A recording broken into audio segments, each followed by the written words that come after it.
Muy buenas tardes, bienvenidos. Soy Mirtala Salinas. La pandemia del coronavirus junto a otros factores sociales provocaron que la esperanza de vida en Estados Unidos cayera dramáticamente como promedio general. Es el mayor descenso anual desde la Segunda Guerra Mundial, aseguran funcionarios de salud pública. Wendy Castillo nos dice qué grupo racial es el más afectado y cuántos años espera que un estadounidense viva. Buenas tardes, Wendy. Mirtala, desafortunadamente el peor impacto lo han sufrido los hispanos, ya que la caída fue de 3 años, el número más alto desde que se tienen registros. Muchos, con tal me cuide voy a durar mucho. Todos tenemos diferentes motivos para querer vivir muchos años. Pues yo como tengo a mi niño chiquito, pues hasta que crezca. Pero la realidad es que la esperanza de vida en Estados Unidos ha descendido y hoy el promedio que puede vivir un hispano es de 77 años y 4 meses. Según el estudio de los Centros para el Control y Prevención de Enfermedades, la disminución en la cantidad de años a vivir se debe a muchas causas, pero la principal ha sido la pandemia del coronavirus, ya que fue el COVID-19 el responsable del 90% del aumento en la mortalidad entre la población hispana. Sí, pues hay que cuidarnos porque muchos no creen en la pandemia. Ya ahorita muchas que como ya pasó, se quitaron la máscara, pero la pandemia no ha pasado. Al segmentar entre hombres y mujeres, los datos muestran que los hombres hispanos vivieron 3.7 años menos, de 79 bajó a 75.3 años. Que tiene que ver más con el sistema de salud que no es adecuado a nuestra comunidad, y para eso hay que hacer lo que yo le llamo una lucha, una batalla por conseguir un sistema de salud que sea accesible para todos. La esperanza de vida de los afroestadounidenses se redujo también a casi 3 años, mientras que en el caso de los blancos, el descenso fue de unos 14 meses, el peor dato para este sector de la población desde el 2002. Además del COVID-19, también hay otros factores, como por ejemplo la sobredosis por drogas en el caso de las personas blancas y un ligero incremento en los homicidios en los afroestadounidenses. Así lo explicó Elizabeth Arias, la autora principal de este estudio. En Los Ángeles, California, soy Wendy Castillo. Regreso contigo. Gracias por tu informe, Wendy. Buenas tardes. Y mientras tanto, abren una investigación federal sobre un preocupante aumento de muertes entre empleados de asilos. El rezago en la tasa de inmunización contra el COVID-19 entre el personal de esas instalaciones se relaciona con un incremento nacional de contagios y decesos. Una de esas residencias en Grand Junction, Colorado, está en el centro de la indagación porque 4 residentes que ya estaban vacunados fallecieron y 16 más se infectaron. Y advierten que existe la posibilidad de que surjan nuevas mutaciones del COVID-19, incluso más peligrosas que la variante Delta. La alerta fue encendida por la Organización Mundial de la Salud al señalar que entre más contagios se registren, pues mayores son las posibilidades de que una de esas cepas logre evadir la efectividad de las vacunas, lo que podría llevar a todo el mundo de regreso a la terrible situación que se vivió cuando comenzó la pandemia. Y escuche esto, imponen la vacunación o pruebas rigurosas semanales contra el COVID-19 a empleados del sector salud en Nueva York. Es un primer esfuerzo para presionar a quienes se niegan a inmunizarse y continuar así la cruzada contra la propagación de la variante Delta. Ángela González nos tiene las reacciones desde la Gran Manzana. Ángela. Así es, Mirtala, muy buenas tardes. Ante el silencio de la alcaldía y con la rápida propagación de Delta, esta es la primera medida que se toma con el ánimo de aumentar los porcentajes de vacunación, iniciando con el personal de salud pública. El rápido avance de la variante Delta, que tiene nerviosas a las autoridades, pues es la cepa dominante del virus, obligó a imponer que empleados de clínicas y hospitales públicos se vacunen o sometan a pruebas semanales de COVID-19. La ordenanza comenzará a regir a partir del 2 de agosto, como lo acaba de anunciar el alcalde de la ciudad. Para continuar nuestra lucha contra el COVID, tenemos que mantener a salvo nuestros hospitales y clínicas. El próximo mes, todos los trabajadores clínicos de Health and Hospitals y el Departamento de Salud van a tener que mostrar que han sido vacunados o mostrar una prueba de COVID negativa cada semana. Y es que cerca de un 30% de los 30,000 empleados del sector hospitalario todavía no lo han hecho.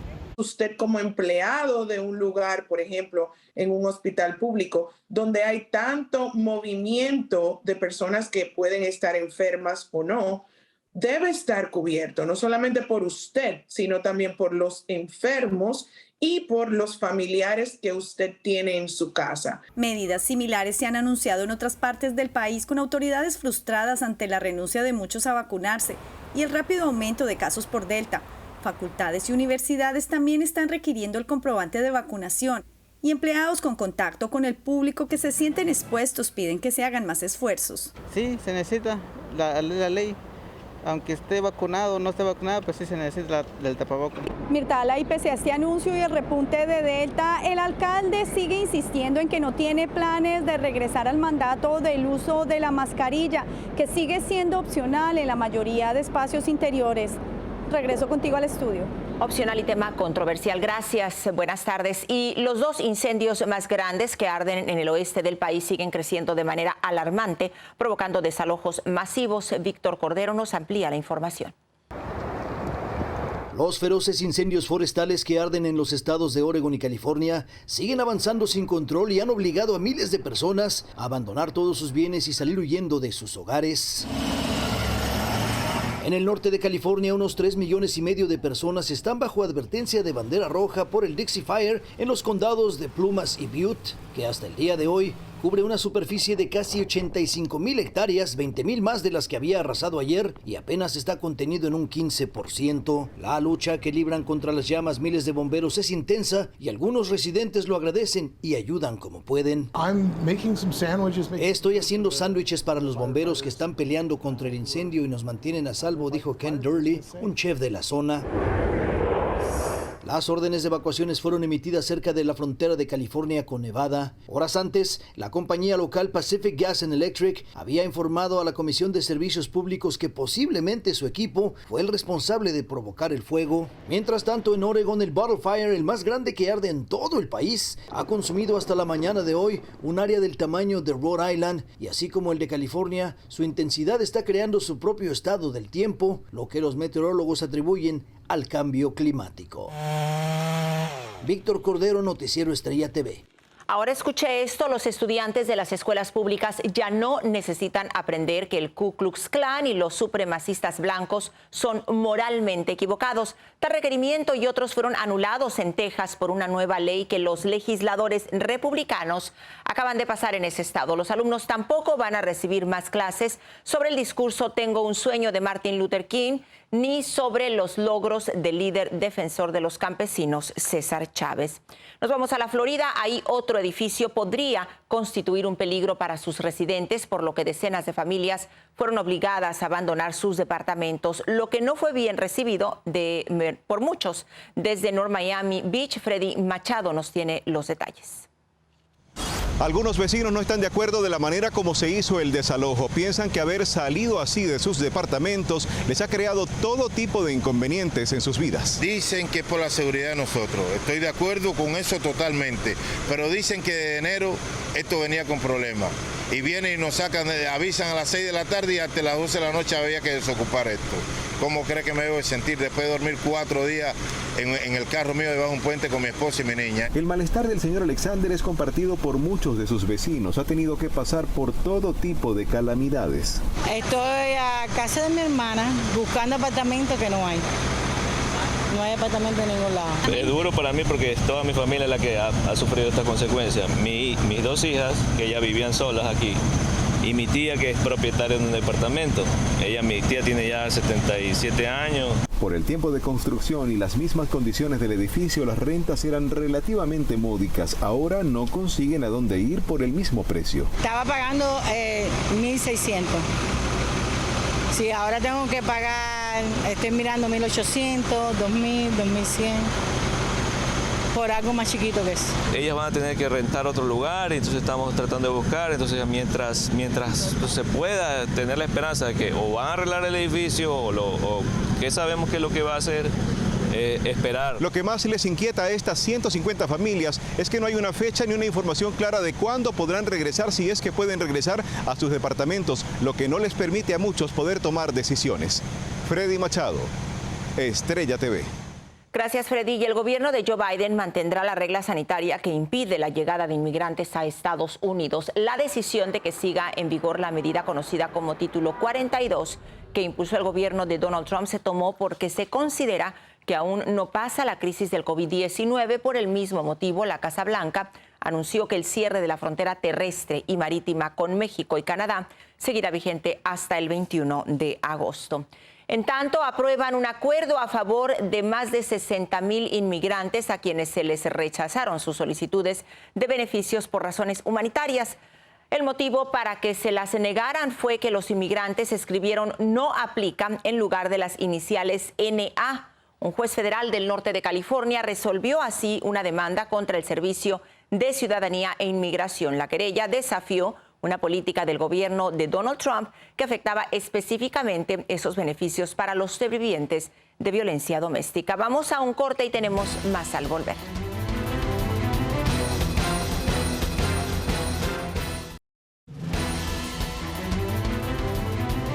Y justo cuando se cumple el primer semestre de la administración Biden, el presidente junto a miembros de su gabinete de gobierno hacen un análisis de los logros y los puntos que aún quedan por resolver en la nación americana. Desde Washington, Armando Guzmán nos tiene los detalles. Vean usted en acción con su gabinete completo. Joe Biden cumplió apenas sus primeros 6 meses en la presidencia y su agenda lo puso ya en un punto crítico. De las próximas semanas dependerá mucho del resto de su primer periodo en la Casa Blanca. I'm not saying that the administration is perfect. We got other things we got to work on. Certainly, voting rights has got to get done. Criminal justice, the George Floyd bill's got to get moving. En las calles del país hay muestras de lo que Biden ha entregado y lo que no ha entregado, como la ayuda económica por la pandemia. Sin ella el país se habría ahogado. Falta la gran promesa de la infraestructura. We have to tackle the immigration problem, which we're working really hard to get done in a humane and serious way. Police reform and crime. Joe Biden aprendió en el Senado que las promesas se las lleva el viento y que en Washington nada nunca es seguro. El pacto sobre infraestructura es el mejor ejemplo. El presidente puso toda su energía en una reconstrucción nacional que servirá de cimiento a lo que construya después. Al cumplir 6 meses de presidente, Biden está entrando a su ruta crítica. There's much more to be done and so much more to do. Este es un periodo en el cual el éxito de su presidencia o aumentará o caerá al piso, en medio de un retorno por COVID, nuevos problemas de inflación y desafíos de política exterior. En marzo, Biden le entregó al país un paquete de recuperación económica que apenas hoy, 3 meses después, se está empezando a sentir. A 6 meses de tomar el cargo, mucha gente quiere que Biden use el enorme poder de la presidencia. La gente quiere ver a su presidente como protector, como garantía de seguridad.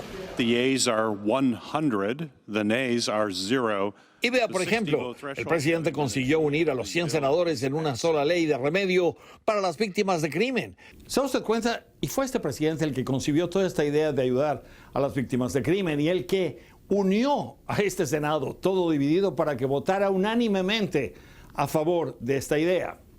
Lo que este presidente necesita también es un programa de relaciones públicas, porque mucha gente lo escucha hablar de infraestructura todos los días. Como no lo consigue, parece fracaso.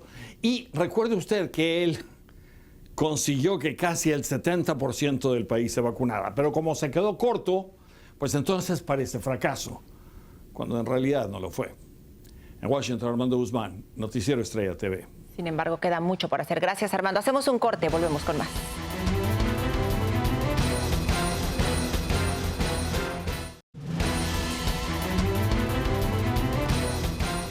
El escándalo de la vigilancia ilegal telefónica en México sigue creciendo y ya se ventilaron en público los nombres de 2 expresidentes bajo cuyas gestiones se realizó esta actividad. Víctor Blázquez tiene todo sobre esta polémica desde la capital azteca. Nuevos datos sobre el espionaje en México han cimbrado al país. Incluso podrían provocar el desplome de los expresidentes Enrique Peña Nieto y Felipe Calderón. Y es que ahora la Unidad de Inteligencia Financiera encontró que durante sus sexenios el gobierno gastó 6,000 millones de pesos, unos $300 millones al tipo de cambio del día de hoy, para espiar. Operan con cuentas concentradoras del gobierno federal con montos muy superiores, lo cual implica, o por lo menos se presume, la existencia de actos de corrupción al venderlas a sobreprecio al gobierno de la República del año 2012 al año 2018, es decir, durante las administraciones de Felipe Calderón y de Enrique Peña Nieto. A unos días de la consulta popular sobre enjuiciar a los expresidentes, el exmandatario Enrique Peña Nieto se jactaba por su cumpleaños número 55 en compañía de su novia, la modelo Tania Ruiz. Mientras, en México, el nombre de Marcela Turati, junto con el de otros 24 periodistas, aparecieron en la lista negra de números registrados con el software malicioso. Pero bueno, yo creo que casi todos los periodistas mexicanos sabemos y sentimos que tenemos un cierto tipo de vigilancia y de espionaje, ¿no? Es como algo asumido, más porque México todavía está entre los países más peligrosos para ejercer la profesión. Pero eso no es todo. Datos de una investigación revelaron que durante los 2 primeros años de la actual administración, la Fiscalía General de la República adquirió nuevo equipo de espionaje pagados a través de una partida secreta como gastos de seguridad nacional por $5.6 millones. Pero aseguran que en este gobierno no se espía. El viejo régimen se dedicaba a espiar a todos aquellos que fuéramos de oposición desde hace muchísimos años, pero en particular el último gobierno, a veces con información correcta, otras no necesariamente. Pegasus, el software israelí para perseguir a criminales, ha sido utilizado en México desde 2011, pero fue durante la administración del expresidente Enrique Peña Nieto cuando su uso detonó en un gran escándalo de invasión a la privacidad. En Ciudad de México, Víctor Blázquez, Noticiero Estrella TV. Y continuando en el país azteca, dividen al México en 5 regiones para prevenir las actividades de las organizaciones criminales. El objetivo del gobierno es frenar el incremento de la tasa de delitos en 50 municipios, que son considerados como los más violentos del país y en los que se concentra el 47.8% de los homicidios dolosos. También se van a impulsar en esas localidades programas de bienestar social y de atención a las adicciones, entre otros. Y una falla en los radares del aeropuerto de la Ciudad de México provocó el retraso de varios vuelos con destino a Estados Unidos. Miles de frustrados pasajeros tuvieron que esperar hasta 2 horas y media para poder emprender su viaje. Unos 11 vuelos nacionales también se vieron afectados por el desperfecto. Se informó que el problema se debió a una avería en el servicio de un proveedor de Internet de la Agencia Federal de Aviación. El gobierno de Estados Unidos advirtió que las acciones de los líderes cubanos que ordenaron las brutales agresiones contra decenas de manifestantes no van a quedar impunes. María Teresa Sarabia nos amplía la información. La administración Biden anunció hoy que habrá serias consecuencias para los funcionarios cubanos responsables de las fuertes represalias que sufrieron muchos de los participantes en las protestas antigubernamentales. Julie Chung, subsecretaria para Asuntos del Hemisferio Occidental del Departamento de Estado, publicó en su cuenta oficial de Twitter la rotunda oposición del país ante tanta violencia estimulada y llevada a cabo por miembros del gobierno cubano durante los hechos ocurridos en la isla. Nos enfocaremos en aplicar fuertes sanciones al régimen oficial responsable de la brutal represión. Los funcionarios culpables de la violencia y violación de los derechos humanos en contra de los manifestantes pacíficos en Cuba deben rendir cuentas. La funcionaria también indicó que se analizan medidas sobre el envío de remesas para que, dijo, no caigan en manos de los opresores. Y en otro tuit hizo una importante exhortación al gobierno de la isla. Hacemos un llamado a los líderes cubanos a restaurar y mantener el acceso a los servicios de Internet y telecomunicaciones. Estamos trabajando con el sector privado y el Congreso para identificar maneras de que el pueblo tenga mayor acceso a ese servicio. Estados Unidos también trabaja en varios frentes para ayudar a los cubanos, como el aumento de personal diplomático en la isla y la agilización de solicitudes para exportar suministros humanitarios y médicos, esfuerzos a los que pidieron se sume la comunidad internacional. Y vamos a seguir peleando aquí en las calles, aquí, hasta que se pueda ver. Si estas iniciativas logran concretarse, representarían los primeros cambios políticos significativos en Cuba bajo la gestión del presidente Joe Biden, quien se ha solidarizado con los manifestantes que se lanzaron a las calles en medio de la peor crisis económica que atraviesa ese país en décadas. María Teresa Saravia, Noticiero Estrella TV. Hacemos un corte y volvemos con más.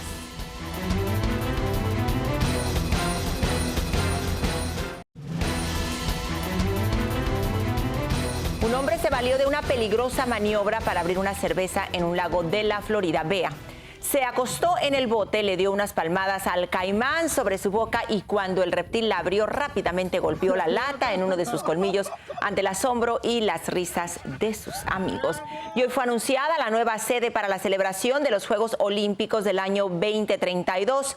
Es en la ciudad de Brisbane, Australia, país que con esta designación cumplirá 3 Olimpiadas. La primera fue en Melbourne en 1956, en Sydney la segunda en el 2020. El próximo evento deportivo mundial del año 2024 tendrá lugar en París y Los Ángeles, California, recibirá los Juegos Olímpicos en el 2028.